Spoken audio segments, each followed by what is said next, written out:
Je transforme ça où et puis vous ne pouvez pas savoir. Ce n'est pas la crypto-monnaie qui entretient le terrorisme. Ce sont les armes qui sont fabriquées et vendues. Les 5 plus grands producteurs d'armes de la planète sont les 5 membres permanents actuels du Conseil de l'insécurité de l'ONU. Donc s'ils veulent combattre le terrorisme, ils n'ont qu'à arrêter de fabriquer des armes. Ce sera déjà un bon début.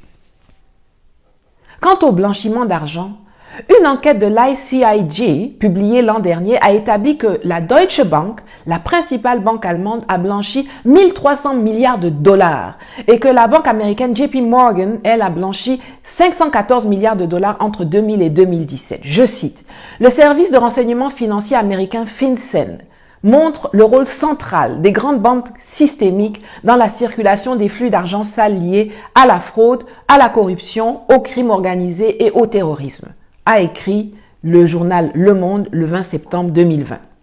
Donc vraiment, si on veut combattre les plus grands délinquants et les flux financiers illicites, c'est à Wall Street, à la City ou à Francfort que ça se passe plutôt que dans le monde des crypto-monnaies. S'il est vrai que seul un président en exercice peut mettre fin au franc CFA, il n'en reste donc pas moins que nous avons déjà, en tant que citoyens et entrepreneurs, la possibilité de lui échapper grâce à la crypto-monnaie. Si des individus, sous prétexte de tenir le bic ou de jouir des prérogatives de la puissance publique, veulent freiner les autres, il est du droit et même du devoir de ces autres de se tourner vers la solution alternative que constitue la crypto-monnaie, et il y en a toute une foison. Le Bitcoin, l'Ethereum, le Ripple, le Dash, le Litecoin, le Dogecoin, le Simcoin, etc. Dans la bataille d'aujourd'hui, le match a été gagné par la crypto-monnaie. 1. L'envoi d'argent coûte moins cher. 2. Il n'y a pas d'intermédiaire. 3. C'est décentralisé. Et 4. Les énergies sont libérées. D'ailleurs, les pays les plus clairvoyants ne s'y trompent pas. En Suisse, par exemple, on peut déjà payer ses impôts ou acheter des services et des biens en Bitcoin. Et au Japon, une loi entrée en vigueur en 2017 a reconnu le Bitcoin et d'autres monnaies virtuelles comme des moyens de paiement légaux. Face à l'avancée inéluctable de la crypto-monnaie, les banques centrales européennes et américaines, après l'avoir combattue avec acharnement, essaient maintenant de squatter le terrain en disant qu'ils vont lancer une crypto basée sur l'euro ou le dollar. Ils pensent vraiment qu'ils ont affaire à des gaous.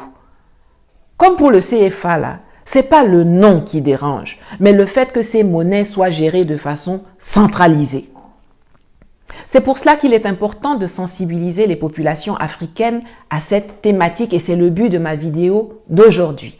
Attirer votre attention sur les potentialités que les monnaies virtuelles nous offrent, non seulement pour nous enrichir, mais également pour échapper à la dictature des banques et de nos États et au contrôle et à la domination nuisible de la France.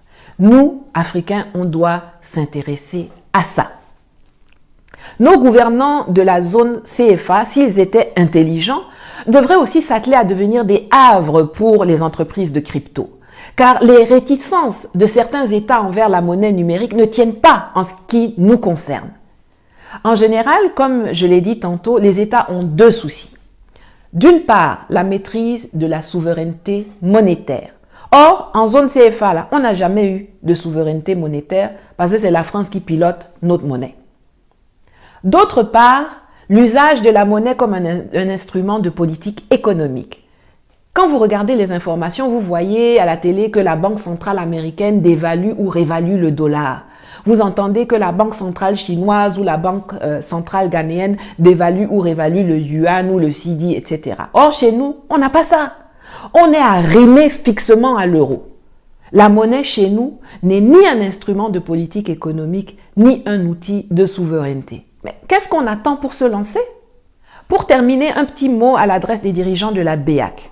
On m'a fait remarquer qu'après ma dernière vidéo sur la question, je la mettrai à la fin de celle-ci, la BEAC travaillerait sur un nouveau design des coupures monétaires.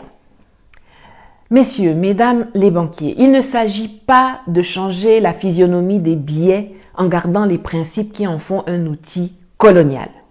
Il s'agit de se doter d'une monnaie libre, flottante, que nous utiliserons avec le budget comme un instrument de souveraineté et de politique monétaire et dont l'aspect physique sera en accord avec notre histoire, notre culture et nos aspirations.